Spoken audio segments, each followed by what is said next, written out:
down. And watch, Charles Sears, he's on your left with Ironworks combo against your reigning and defending StarCityGames.com invitational champions, Brian Coval, playing Black-White Smallpox. He's going to start things off the Dark Steel Citadel, a chromatic sphere. And away we go in round number 3. Shambling Vent is what Brian will play. For Charles, he'll draw a card. See what his second turn of round number 3 yields. Looks like he picked up a copy of, make sure I get this one right. I don't think it's Ichor Wellspring. It looks like it was a Prophetic Prism, but we'll see here in just a moment.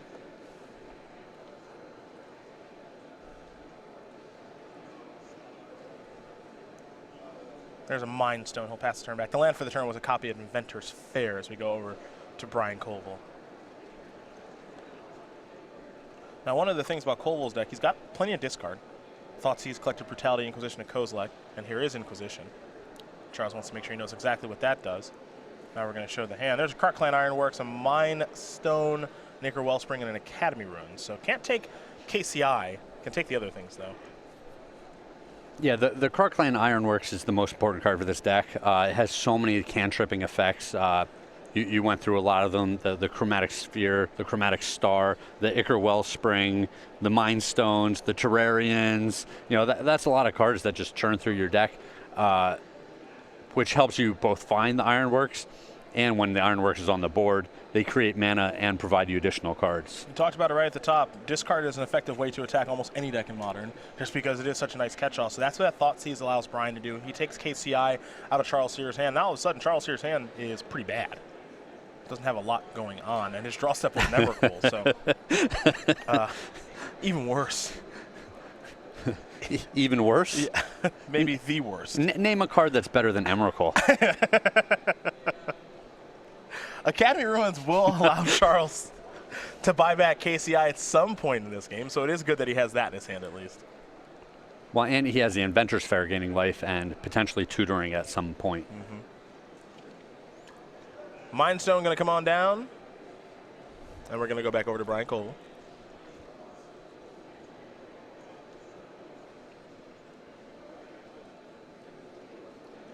See what he wants to do this turn.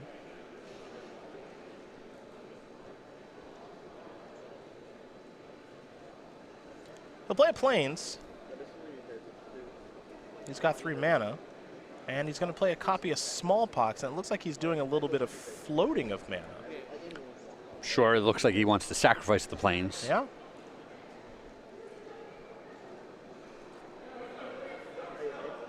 And it looks like Sears has just 1 card in his hand left, which is that Emrakul. Yeah, he has the option to keep it around if he wants to crack a Mind Stone or the Chromatic Artifact in play.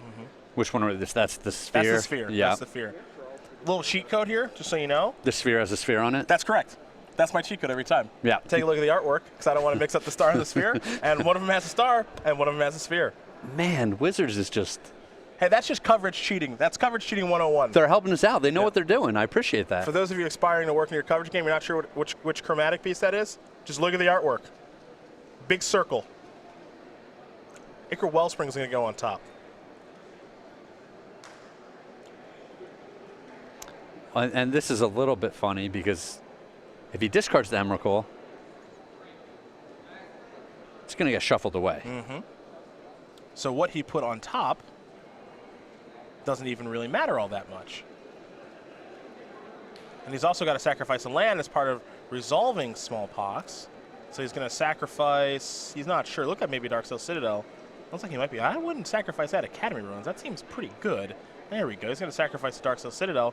So now none of it matters. Now, unless the only thing that would change it if he didn't discard Emrakul. Yep. So now he activated Academy Ruins, all that good stuff. But the important thing here is actually he has 4 lands in play, and I believe he drew an Ironworks off of his Sphere cycle. Well, then he's doing pretty good as Charles Sears as he draws a card. And he did pick up a copy of KCI. And once that's in play, it's pretty safe against the Smallpox deck. Yeah, you just got to put it on the battlefield. Against the Black-White deck, they do not have a way to get it off of the battlefield. Now, I take it back. 2 copies of Cast Out. Yep. Means that Brian does have an out, but it's safer on the battlefield than in play because of discard spells. Yes. There's another Ichor Wellspring, so Charles will draw another card, and now he'll pass the turn back. Let's go over to Brian Coval, who's got another copy of Smallpox in hand, by the way. And he's going to play it. Yeah, and if Charles takes a couple of turns to draw another land here, you know, he won't be able to deploy that KCI. It's one of the reasons that I liked getting it on the board last turn. Charles got to decide if he wants to lose Ichor Wellspring or Academy Ruins here. Academy Ruins is going to bite the dust. And now there's a land in Urborg, which is going to get back Bloodghast. Oh, the synergies. now Brian has his clock going. He sure does. They're going to go over to Charles. He'll draw a card. 10 turns from now, sir. Yeah, maybe. Well, he's got Inventor's Fair going, too, so we got a long way to go. Sure. He's going to be gaining some life. And now there's a Krark Clan Ironworks for Charles Sears. He'll pass the turn back for now. Looks like next turn might be the go-off turn, as here comes Bloodghast. Charles is going to fall down to 18, and Brian will pass the turn back, hoping that he's not dead, which I would be surprised if he lives. Yeah, there's a good chance he just dies here. Now, Krark Clan Ironworks, a card we'll take a look at for those who do not remember what it does, or if you didn't play during 5th Dawn back in 04, sack an artifact, add 2 colorless mana to your mana pool. Pretty simple card. Yeah. Definitely not trying to do anything broken. Totally fair. Yeah, I appreciate it when a card like this gets printed where it's just very straightforward what you would do with the card. Yeah. You know, you just put in a deck, you get a little bit of value out of it. So we're going to start by sacrificing Ichor Wellspring, 2 mana, and draw a card. Will Charles Sears. Let's do it again. Do it again. Up to 4. Mox Opal has been drawn. Metalcraft not hard to do. And I think he may have found old Scrap Trawler. Yeah, and Mox Opal is one of the best ones with Scrap Trawler. It always makes sure that you're getting something back on the low end. There is Scrap Trawler. Let's take a look. 3 mana, 3/2. When Scrap Trawler or another artifact you control is put into the graveyard from the battlefield, return to your hand target artifact card in your graveyard with lesser converted mana cost. So now there's Mox Opal. 1 mana floating currently. And Charles Sears should be doing pretty well here. Not sure if he's entirely off to the races. He's going to tap the Mox Opal for green. He'll sacrifice it to Krark Clan Ironworks. It's going to give him 2 more mana. I think he is pretty close to off to the races, as you say. He can generate a lot of mana here, and then he can sacrifice that Inventor's Fair and go tutor up a second Scrap Trawler if he wants to. Or a Hangerback Walker. Or a Hangerback Walker. But the point is he's just going to cycle all of these cards in his graveyard over and over and over again, drawing additional cards, creating additional mana. And eventually he's going to find Emrakul, play the Emrakul. Get another turn. Take an extra turn. And Brian Coval will not be long for the world after that. Here's an Ancient Stirrings from Charles Sears. Keep in mind, I do not believe Charles has played a land for the turn, but he's going to get a Chromatic Star off of the Ancient Stirrings. Now he's got a bunch of mana floating, 6 colorless and a green. So now he can pay a mana to play the star, so he's going to fall down to 5. Yeah, there we go. You don't get mana for playing Chromatic Star. Well, he's going to cash it in. He'll cash it in. He's just shortcutting. Yep. He's going to get Mox Opal back. So now he's up to 7. Play the Mox. He draws a card from the star, of course. Play the Mox, add another green. Sacrifice that, get some more mana. So he's up to 9 colorless and 2 green, 11 total. He will sacrifice a Mind Stone to draw a card and get back a star, because it costs less than the Mind Stone. Draw a card. Now he'll play a star, which will cost a mana. So down to 7, up to 9. Draw a card. So you get it? Do you get it? Keep going, Cedric. Do you get it? I don't understand exactly. Gonna get back Mox Opal. We've seen this song and dance before, so some more mana. So that is Terrarion. Yep. Sacrifice that. Get 2 mana. Get back Mox Opal. That's a new take on Terrarion artwork. But when Terrarion is put in the graveyard from the battlefield, you draw a card. There's the battlefield tapped. But it also adds 2 mana of any color as opposed to the 1 that Chromatic Star does. So they're a little bit different, even though what they're trying to do in this deck is basically the same. Chromatic Star is going to come on back. Charles Sears is going to draw a card. He'll play the Mox. At this point, I don't want to say he's got infinite mana, but let's call it pretty darn Yeah, close. piles and piles of mana, and he's got so many cards, and he's still looping so many cards that his fail rate is going to be very, very low. And if I was Brian Coval, I'd probably just concede out of sheer boredom. Save some time, maybe. It's just like, hey man, like you showed up with this deck that takes the 10-minute turn. Well, the thing is, at this point, it is very unlikely that Charles Sears fails. Yes.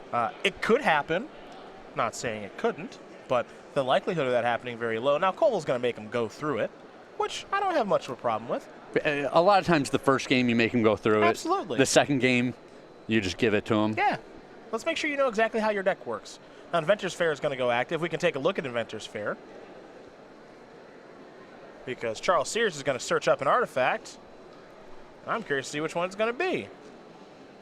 He's going to get himself a Mirror Retriever. So Inventor's Fair, you see that, sacrifice it for 4 mana, tap, sacrifice it, search your library for an artifact card, reveal it, put it into your hand, then shuffle your library. Activate it only if you control 3 or more artifacts, which this deck generally does. So Mirror Retriever here, 1/1, 2 mana. When Mirror Retriever is put into a grave from play, return another target artifact card from your graveyard to your hand. So there's your infinite mana. Yes. That's easy. And then he can basically do whatever he wants at that point.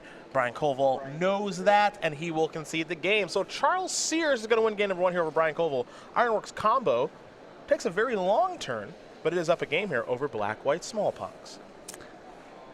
Whew. Is the Ironworks combo deck kind of like the commander player that no one wants to play against? Yes, that is a great way to look at things. Just, you're over here, everyone's trying to play a fun game of Commander. Yeah, everyone shows up with their dragon decks or whatever, all their ramp spells, and someone's just like, yeah, I have all the combos. Yeah, I'm playing Baral. And Chalice of the Void, and whatever else, like the anti-fun deck. Yeah, that's what I'm doing. I don't know, maybe some of those cards are banned. And then everyone's like, I'm going to try to kill you first, and then they can't. Yeah. They can't kill him fast enough. We'll start with Brian Coval on his sideboard of 4 Leyline of the Void. Goodness matchup. 4 Fulminator Mage, 2 Damnation, 2 Kalitas Trader. We've got 2 Stony Silence and a Liliana Last Hope. He doesn't have a ton of cards, but he's got some good ones. I actually think it is a ton of, like, anytime you can bring in 6 sideboard cards in Modern, that counts as a ton of cards. Because Modern's such a diverse format, it's hard to have good cards against everyone. But Leyline of the Void and Stony Silence are both all-stars here. And it's very possible he brings in these Fulminator Mages as well, just try to keep his opponent off of lands. So that is a lot of options that he has. He could bring in 10 cards here if he wanted to. Let's go over to Charles Sears, who's got 3 Blood Moon, 3 Nature's Claim, 2 Ancient Grudge, 2 Now Spellbomb, 2 Defense Grid. Let's see a Tezzeret Agent of Bolas, a Gearpow Aether Grid, and a Battle at SCGRICH. Yeah, this is a little bit interesting. I like this Gearpow Aether Grid just as a backup plan here. If the opponent goes after your graveyard, that's going to be a good one to have. The Nature's Claim, you're playing against a black-white deck. You know that they're going to have some sort of super powerful hate against you, whether it's Leyline of the Void, whether it's Stony Silence. It's probably not going to be Rest in Peace just because he's playing some of his own graveyard cards, but you know you're going to have to get some of these cards off of the board. So you definitely bring in the Nature's Claim in this matchup. Well, there are your options there for both players. Your invitational champion, Brian Gold, will be on the play here for game number 2. And look at that. Look at that beautiful Monk token that he earned. His likeness on a card. He also walked out of the invitational with, $10,000 and an invite to the Pro Tour and a whole bunch of other stuff. But this may have been the most important piece of the puzzle there for Brian Coval. He's a big fan of vintage. He loves Monastery Mentor. And so he made himself a Monk token. A couple of ways to get this beautiful Monk token, because it is available now. It is available for all of our open participants, all of our classic participants who play on Sundays here on the SCG Tour, and in all orders from StarCityGames.com, $5 or more. Congratulations to our invitational champion, Brian Coval, on that very impressive Season 1 invitational win in Roanoke, Virginia, back in late June, early July. And we'll see if he can tie things up here against Charles Sears and his Ironworks combo deck, or as you called it, the unfriendly commander player. I wonder if he talked to the artist about the mocks that he's wearing in the artwork. He's wearing that mock sapphire. I love it. All the nostalgia there, throwback. But I think I would have had all of them. I would have just been decked out. Oh, just full bling? Draped in them. Okay, just all 5. Well, there's more than 5 I was about to say, I'd have the Mox Opal, the Mox Diamond, just everything. Just dripping in jewels. How about the Glee Mox? Would that be in there too? All of them? Give me Nice. everything. Okay, all the Moxes. You're like Thanos with the rings. You know what I'm talking about? No, I don't. Come on. The Infinity Stones. Excuse me. I don't want to throw away my nerd cred here. Sorry. Apparently, you already did. The Infinity Stones. That's what you'd be like. You just have them all. Look, Craig. How are we gonna watch the Winter Soldier yesterday, and then you not know what I'm talking about? What happened at the end of the Winter Soldier? Well, he well, you're trying to set a trap here for me, I think. You just fell asleep, so. Well, no, that's nothing to do with the movie. That's nothing to do with the movie. I was tired. I had a cross-country flight yesterday. Nothing to do with the movie. I think that's like my second or third favorite superhero movie. Okay. Yeah.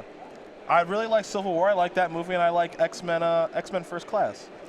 It's funny because I flipped just a couple of channels, and we ended up with Batman Begins. Which I've never seen beginning to end. That's a very good movie. Well, I will get around to it at some point. I will. It's just, like I've seen the second one and the third one, and the first one, I don't know. I never really got into it when I watched it for some reason. I don't know why. I don't think it's a bad movie. It's just, I'll get around to it. It's no big deal. Thoughtseize here from Mr. Coval. Take a look at Charles Sears' opening hand. You got a Nature's Claim, an Ancient Grudge, an Ancient Stirrings, a Carkline Ironworks, Darksteel Citadel, an Ichor Wellspring, an Engineered Explosives, and a Chromatic Sphere. It's a sphere, see, because it's got a big circle on it. Now I understand. You get it? The cheat code. You get it. Cheat code revealed. That's right. Now looking at this hand, it's kind of interesting. Like you almost always want to take the Ironworks. That's their big payoff card. Mm-hmm. But looking at this hand, he only has one mana. It's a colorless source. He's leaning heavily on, cycling through his deck here. I think you might just want to take the Sphere out of this hand as his only colored source and as a cycler. Well, it depends on what Brian's got, right? Because if he has Stony Silence, then you just take the Nature's Claim. Sure. Most likely. Sure. But he's going to take the Sphere with the Thoughtseize and obviously draw a Sphere. But yeah, why wouldn't he? That's how discard spells work. Now here's a Fetid Heath, and let's do a little Smallpoxing. No, that's a real good one. That is a good one because Charles Sears does not have another land in his hand, at least not yet. So he's going to have to choose what card he wants to discard, Will Sears.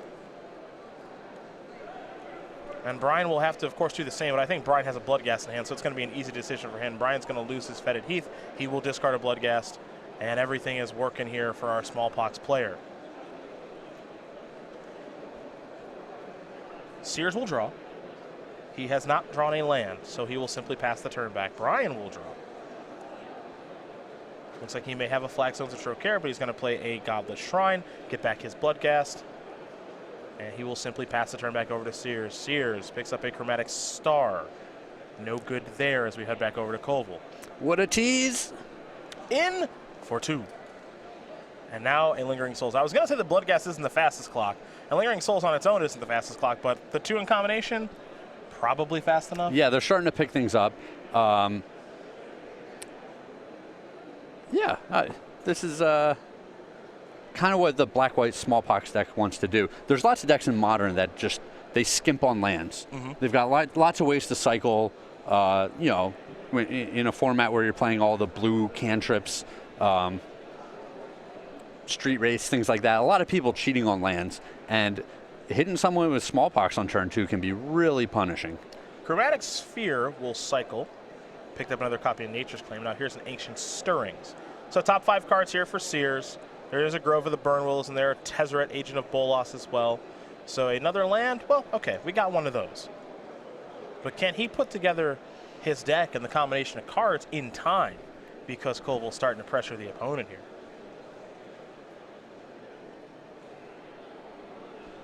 Yeah, this is not a crazy fast clock, but it's likely that the Lingering Souls will get flashed back again next turn. I mean, just the possibility of another Smallpox would be devastating. Yeah, another Smallpox would be a huge draw here for Coval. Grove of the Burnwillows here from Sears. He's going to put these 4 cards to the bottom.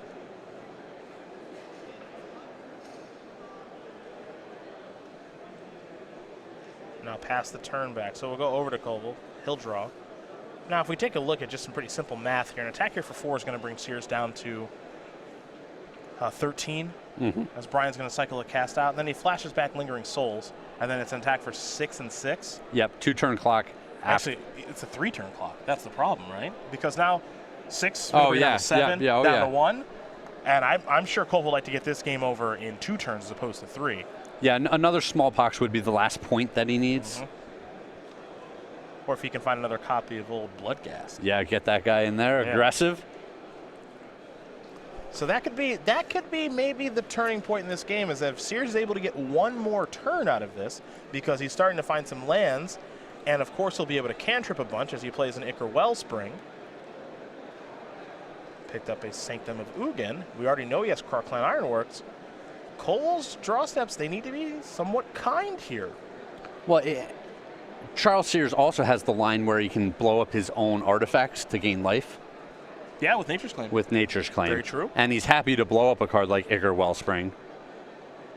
This is an Inquisition of Kozilek. You see Crocline Ironworks, Chromatic Star. Brian very quickly takes Ancient Stirrings, along with 2 Nature's Claims, an Inventor's Fair, and a Sanctum of Ugin. So looks like he's going to record this information and write all these cards down. Again, they are Crocline Ironworks, Chromatic Star, 2 Nature's Claims, a Sanctum of Ugin, and an Inventor's Fair. On the battlefield here for Charles Sears, a Grove of the Burn Willows, a Darksteel Citadel, and that Ichor Wellspring that he played last turn. What he really needs? Thoughtseize. That's what he really needs. Take KCI. Looks to be the biggest problem to me. Here's that attack for 6, Sears down to 7. Fetid Heath passed that turn back. Let's go over to Sears. Man, don't target him with discard spells. It's like the Moto bug. Just don't target him with discard spells. He's just going to draw the card again. Oh, don't get me started with Moto bugs. It's just useless. It's 2 for 2. Take a card, draw it anyway.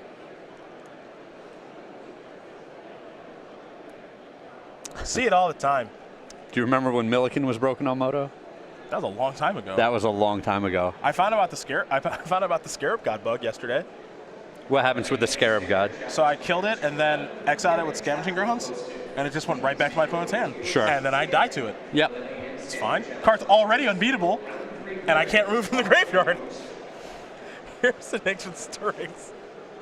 Top 5.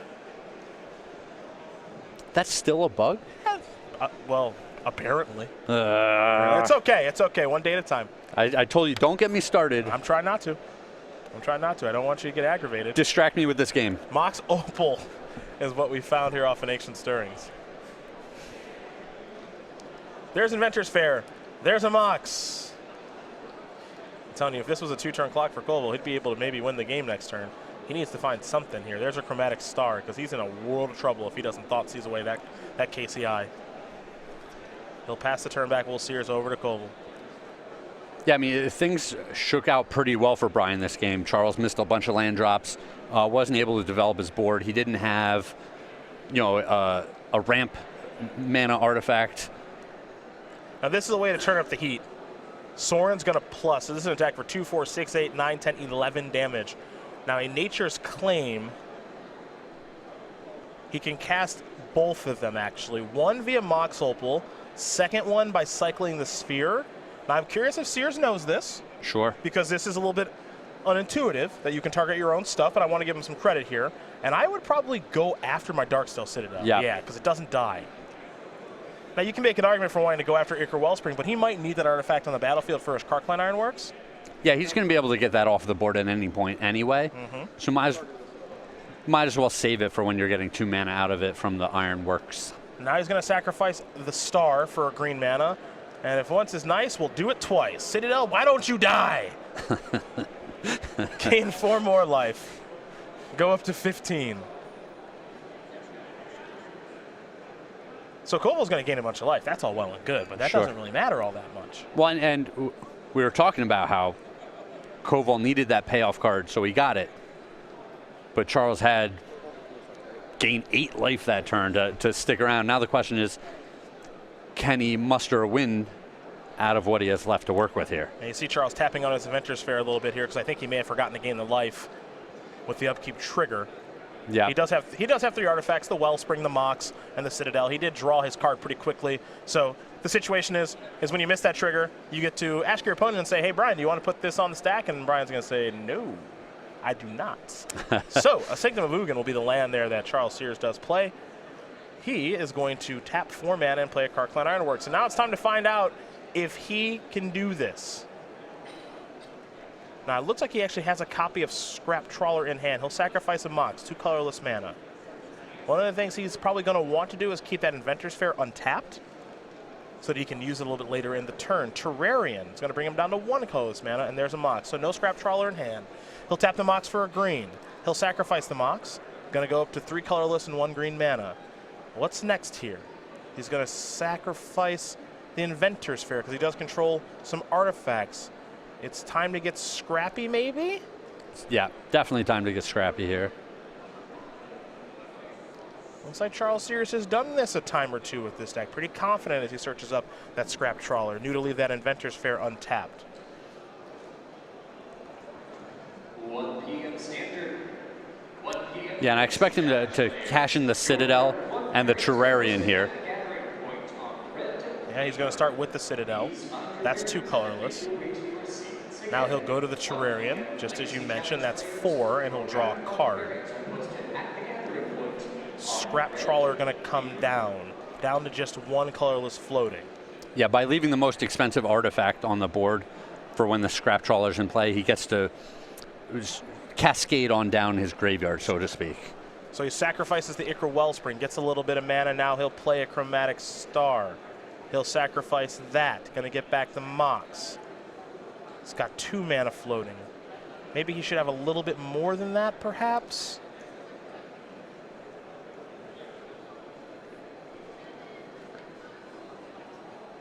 They want to make sure that he's got the right mana floating because he had 1 left over. Sacrifice the Wellspring up to 3. Get the star back. That brings him down to 2. Yeah, I think he's got the right mana floating now, so a little bit of help there. Now here's the Mox. Yeah, because then he sacrificed Chromatic Star. So, okay, we're all good. Float a green, sacrifice the Mox. Can he keep it going? There's a Terrarion. That's going to be a mana to play, so he's down to 5, up to 7. That's going to get back Mox, of course, but he does get to draw a card. He's going to play the Mox. He will add a green. He will sack the Mox. We've seen this play so many times here from Charles Sears. 6, 7, 8, 9, 10, 11. Can he keep going? Now, I see an EE. So, yeah, he can try to keep growing by cashing in the Scrap Trawler. Aha. Rebuy the Ichor Wellspring, which is good for 2 more cards. Okay, and keep going that way. And keep going that way. Now, EE, he can play for 0. Yes. And blow up all these tokens. Yeah, he can buy himself another turn that way. Mm-hmm. He's got all this mana floating. It does make you wonder if he's supposed to try to keep going or not.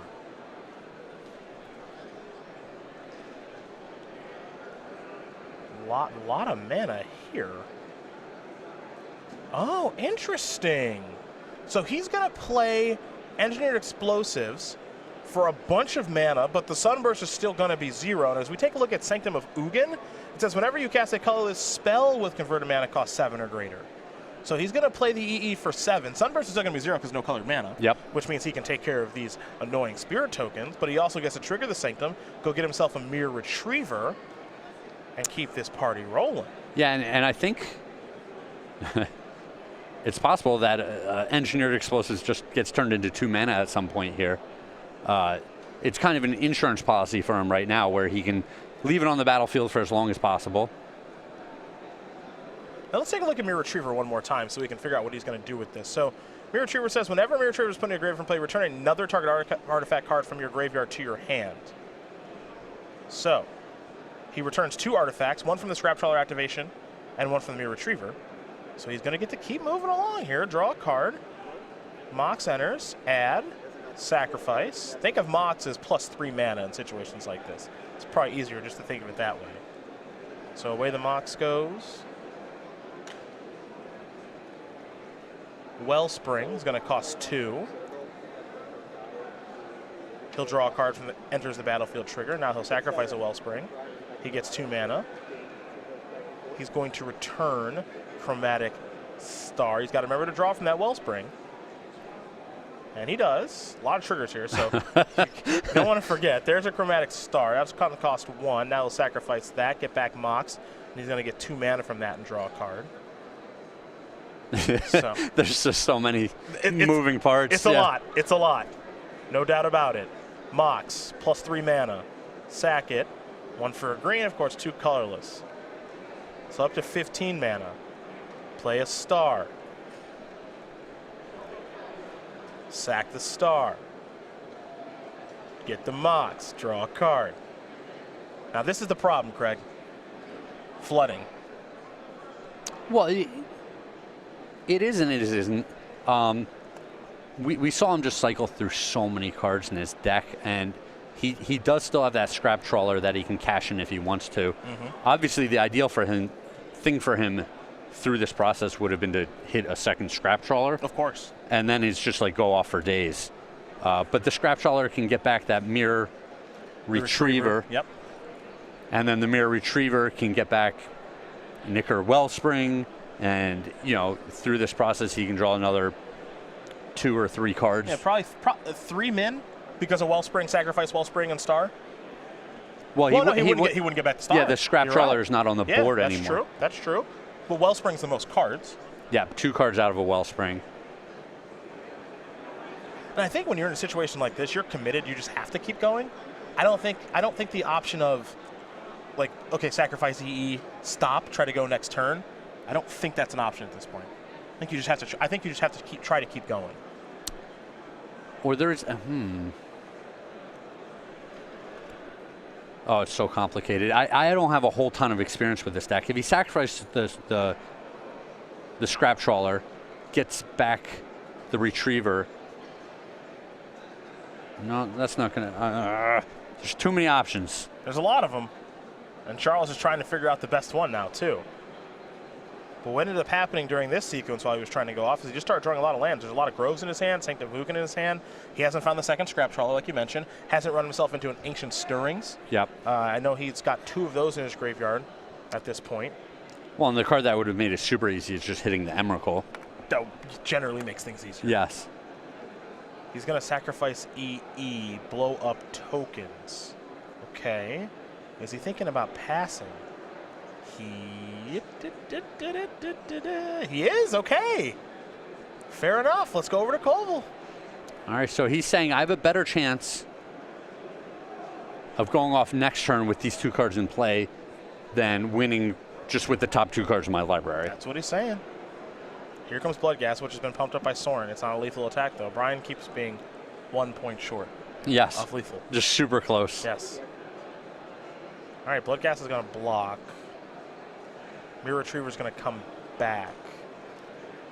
And it looks like maybe he hasn't activated the Sorin just yet. Fetid Heat's going to get back Bloodghast. He's going to minus Sorin to make a Vampire token. Follow up. Leyline of the Void.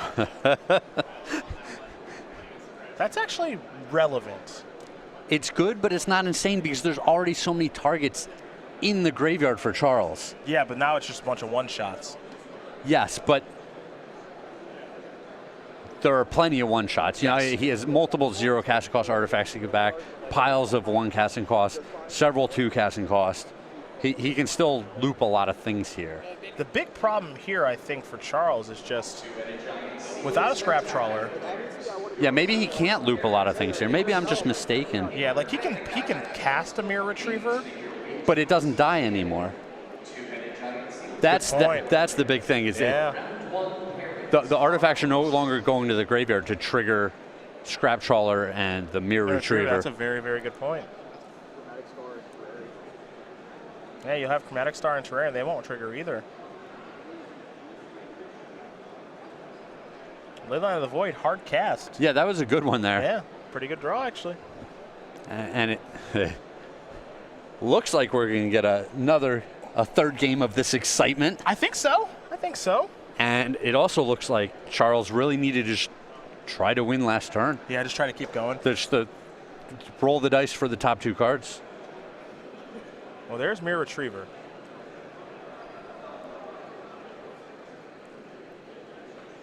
I don't know if he knows that losing the Mirror Retriever right now It's not going to the graveyard, my friend. Exiled. That's 2 mana. No, Leyline says your creature exiled.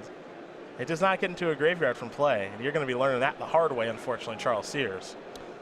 And I think we'll be moving along now. Yeah, because that's basically 2 mana. Sacrifice to get 2 mana, so I mean he still has his 2 mana. Sure, you see the facial expression. Yeah, I can't beat the ley line now. So Brian Coval's going to win game number 2 here over Charles Sears. Black-White Smallpox Ironworks combo, getting ready for a 3rd and final one. And what that demonstrates to me, Craig, is Leyline real good against this deck. Leyline is super good, but I thought Charles was going to win that turn. He looked at least a third of his deck. He probably looked at about 20 cards in that turn. I mean, the idea of just not finding the payoff that you need in 20 cards of your deck is just very unlikely to me. Yeah, well, and the tough part, too, is, he thought quite a bit about, am I supposed to keep going? Yeah. Am I supposed to sacrifice the Scrap Trawler, which is definitely my best card? I've got all this mana floating. What happens if I would have kept going? Well, hindsight is 20/20, as they say. He decided to stop, and Leyline showed up, and that was game over. So Brian Coval might be going back to the drawing board here. Charles Sears does not appear to be at this stage of things. I am curious if Coval on the draw wants something like a Fulminator Mage. Not as good. I still think his best lines are just blowing up some lands while he has a few creatures on the board. It's definitely much better for Charles Sears here with his Ironworks deck to be on the play. He can go turn 2 Mana Rock before his opponent can blow up any of his lands, and that'll just keep him ahead for the rest of the game. Well, you see the options there for both players. They're shuffling up pretty quickly here, so let's talk about the StarCityGames.com YouTube page where you can go back and watch the replays of this tournament, SCG Syracuse last weekend, and a whole bunch of creative content like Split Second hosted by Star City's own Jeremy Knoll, the Versus Series with Brad Nelson, Todd Anderson, Tom Ross, Ross Merriam, and Todd Stevens. You've got Commander Versus with Jeremy Knoll once again. And we've also got Jonathan Suarez, the American Dream, Stephen Green, and Justin Parnell. We got Magic Online playtesting with Sam Black, Jerry Thompson, Ari Lack, Sean McLaren, and many more. And we got the best of the SCG Tour. So much more. Subscribe today at youtube.com/StarCityGames. When are you guys going to get some good players over there creating content for you? Working on it. Okay. Working on it. That's for sure. You're watching Brian Coval, your invitational champion. He is on your right. Charles Sears is on your left. Black-White Smallpox Ironworks combo here in round number 3. We got a little over 450 players in attendance here in the River City. That's Richmond, Virginia. And we got a density of very, very good players here in the SCG Tour. Not the turnout that we saw in Syracuse, but we are going to have some really great players run into each other a lot this weekend, so it should be fun to watch. It's a Tendo Ice Bridge. Going to start things off here for Charles Sears. Don't see that one a ton. Not a whole lot. That is a Thoughtseize off of an Urborg, and we'll see exactly what Charles is working with. Again, it's a 1-lander with a Terrarian, a Hangerback Walker, an Engineer Explosives, a Mirror Retriever, and the namesake of the deck, Crarkland Ironworks. And another interesting decision. Do you take the Ironworks out of this hand? Or do you take this Terrarian that can just cycle for another card? I'm taking Ironworks. It's not called Terrarian combo. What does it say under Charles' name there? It's not called Terrarian combo. Terrarian. Terrarian combo. No, that's not what it says. Well, we'll work on getting that changed so that we get the right thing on the title line here. For our viewers at home. It's actually Ramunap combo. Oh. That's what it is. Dude, you showed up with Ramunap. 1 for 1. Yeah, nailed it. Let's leave that on the back burner now. Okay, all right. And don't have to bring it up ever again. We'll go out a winner. Mirror Retriever is going to bite the dust. Chromatic Sphere, the draw. Charles Sears is going to sacrifice, a sphere on the battlefield. Get a green mana. Picked up a Tezzeret. We're a long way from that one. Pass the turn back. Is it time for a Smallpox?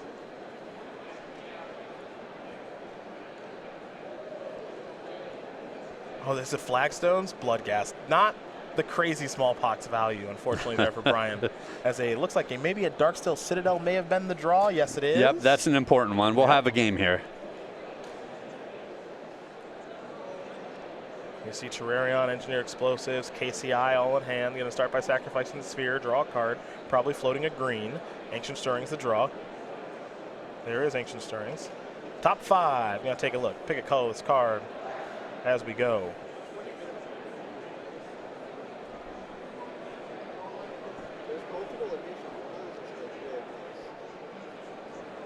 Let's see what Sears will select. Don't have a great idea of what he's looking at, but he might be on the hunt for a 3rd land here. Inventor's Fair wouldn't be a bad one. It's a pretty important piece to the deck. How do you feel about combo? Is this a deck that you would ever show up with to an event? Like this Ironworks combo deck? Yeah. I doubt it, but pretty unlikely. But I mean, I like combo decks in general. Okay, how about the Storm deck? To me, the Storm deck is a pretty similar deck.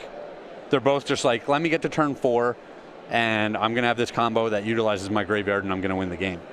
Yeah, I don't know. I don't play combo a ton. Like, I've played Storm before. It's just not really my thing. I have no problem with combo existing. I actually kind of like when it exists because it's a different challenge instead of mid-range mirrors or aggro mirrors all day. Like it's a new element to the game, which I think is pretty cool. But just not what I really like to pilot, unless the combo deck is like so busted that you have to play it. Sure. I don't really get that much enjoyment out of playing combo decks. They're smallpox. It's always a good time for a smallpox. Yes, and especially when you have a Flagstone's Trocare on the board and a Bloodghast. It comes right back. So each player is going to lose a life. They'll discard a card. Brian will sacrifice his Bloodghast. Charles doesn't have anything to sacrifice. And then Brian will sacrifice his Flagstones, which means he's lost nothing at all. So Brian discarded a Godless Shrine. He's going to get his Flagstones trigger, which is going to get a land, which is likely a Godless Shrine, which means that Bloodghast is going to come back from the landfall trigger. That's how you build a deck right there. Yeah, I didn't realize smallpox was only one-sided. It is here. That's for sure. Brian doesn't even need that Godless Shrine that was in his hand. It's like he discarded nothing. And who cares about his life in this matchup? Godless Shrine, the land he's going to get from the Flagstones, predictably. He'll play another Flagstones. Good for the next smallpox. Sure. Have it lined up. Yeah. And away we go. Back to Charles Sears, who opted to sacrifice his Darksteel Citadel as opposed to his Tendo Icebridge. Perhaps he feels he needs a little more colored mana. Inventor's Fair, the land for the turn. Now he'll sacrifice a Terrarium. Or will he? He can't use the Mox, right. Doesn't have Metalcraft. So here's Hangerback Walker. Now he can use the Mox. Here's a Hangerback Walker for 1. Yep, no Darksteel Citadel. Yep, that hurts. Let's go back to Brian.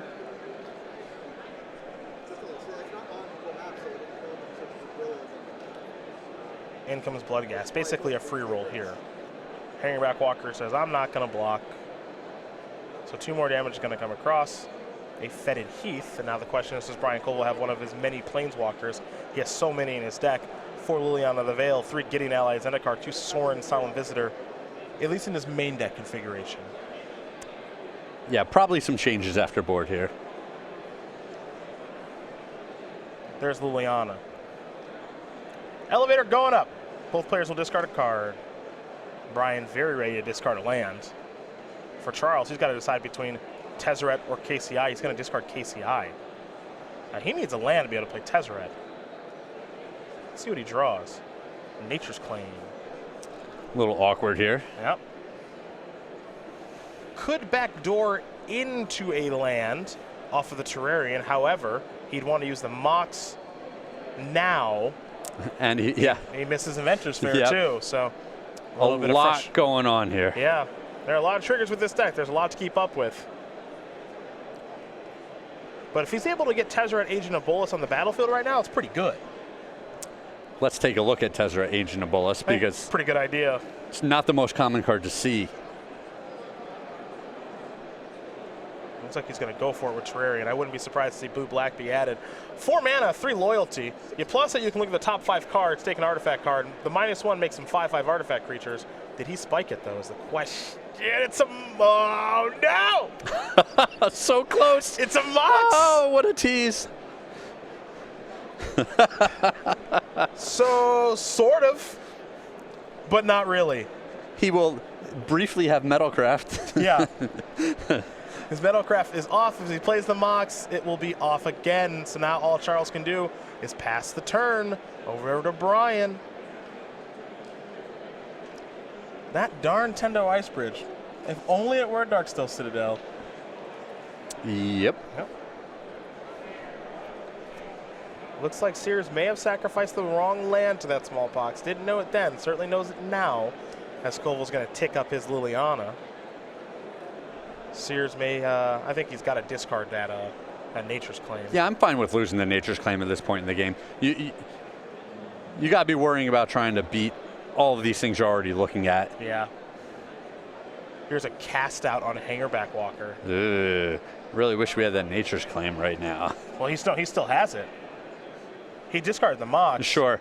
We might want to just blow up our guy, gain 4 life, and be left with the 1/1 flyer. I think that might be where we're at. Which he really wanted to get 2 little guys out of this card this turn.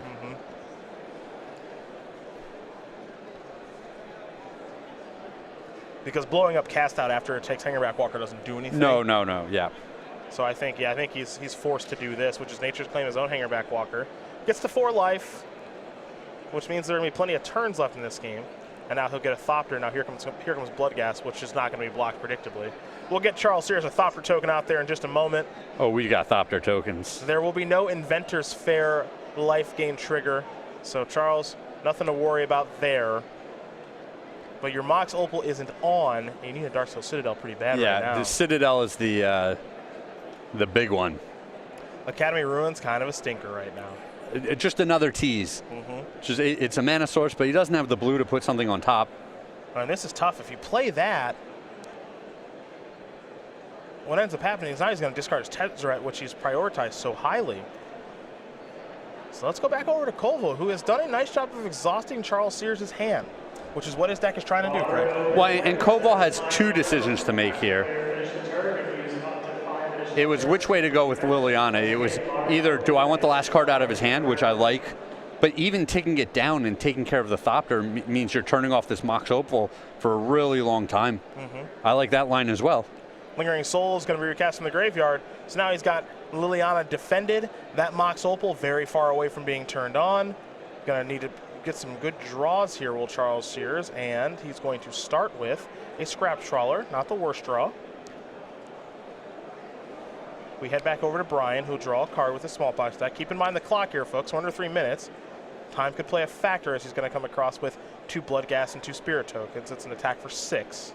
Yeah, I definitely think they're going to have the time to finish this match. I can't imagine that this takes, another 6 turns. And with the way the Ironworks combo deck operates, it just needs 1 turn to do everything. Ooh. Well, things may have just gotten a lot easier here for Brian Cole, because that's a timely Stony Silence off the top of the deck. Mox Opal, you're all done for the rest of this game. Inventor's Fair will trigger, so long as Charles does remember, because he does have 3 artifacts, and a Thopter, a Scrap Trawler, and that Mox Opal. But yeah, Charles is just feeling it from every direction here. He's got the creatures that are pressuring his life total. There's the Liliana that might ultimate next turn.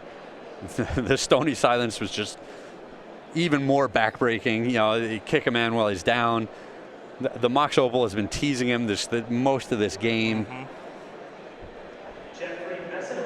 Ichor Wellspring will allow Charles to draw a card. Good news, your Mox Opal is now on again. Yes, it's back and ready to roll. Except not so much. Not so ready to roll. We go back over to Brian. He will draw a card. He's empty-handed, but truthfully, that's kind of where he wants to be, because that means he's got a Liliana going and he's exhausted his opponent's resources.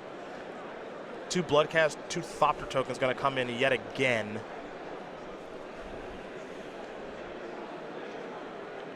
And at least in Modern, this is the kind of game that Brian Coval likes to play. It reminds you a little bit of his Death and Taxes win at the Invitational, and just kind of grinding out the opponent. Yeah, just fun policing people. Yeah. What are you trying to do? No, I'm not going to let you do that. Absolutely. I'm going to just tax your resources all over the place. Go after your hand, go after your board a little bit. I have cards that affect your graveyard. And, no fun. No fun at all. Well, fun for him. Yeah, winning is usually fun, right? Winning is generally a good time. Yeah, what's more fun than winning? Basically nothing. Thopter looks like it's ready to block here. Scrap Trawler may as well.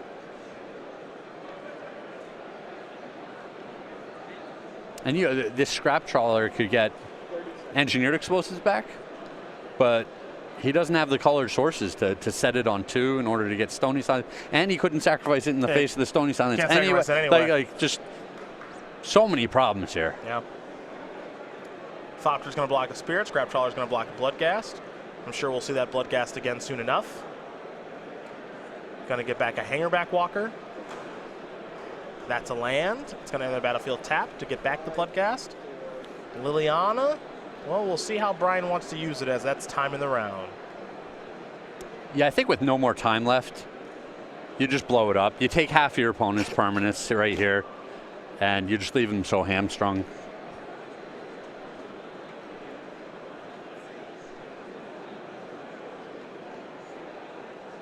You know, you're going to let him draw an extra card potentially from the Ichor Wellspring.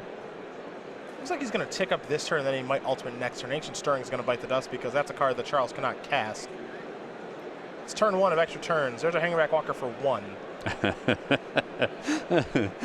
Charles just with his fingernails trying to hang on here. He is trying to hang on as we go to turn number 2. Brian with a discard spell. There goes Nature's Claim. Gonna tick down Liliana. So there goes Hangerback Walker, gonna get a Thopter token. Here come the Knuckleheads. I think the block is pretty easy. You block the Bloodghast, yep. You take 3, you go down to 3, and I think Coval should be able to cross the finish line. Let's see what Sears draws. And it's looking like he may have missed that fair once or twice this game. That ends up mattering. And it ends up mattering here. Only 2 artifacts on the battlefield right now. Did he draw another Hangerback Walker? No, he drew Ichor Wellspring. That's a redraw. Remember, Mox doesn't tap for mana right now. Pass that turn back over to Brian. Brian will draw. If he finds a land, it gets a little bit easier because he gets a Bloodghast back with haste. Yep. There is a land in Marsh Flats. Tick up Liliana. Make your opponent discard a card. Can't cast that. Stony Silence, my friend. It's coming from every angle, Charles. Charles thought he... Yeah. That's going to do it. Brian Coval's going to win this match over Charles Sears. Black-White Smallpox going to win a game here and a match over Ironworks Combo. Your invitational champion, Brian Coval, is 3-0 here in Richmond. Just Captain Fun Police, you know? Shows up with his badge,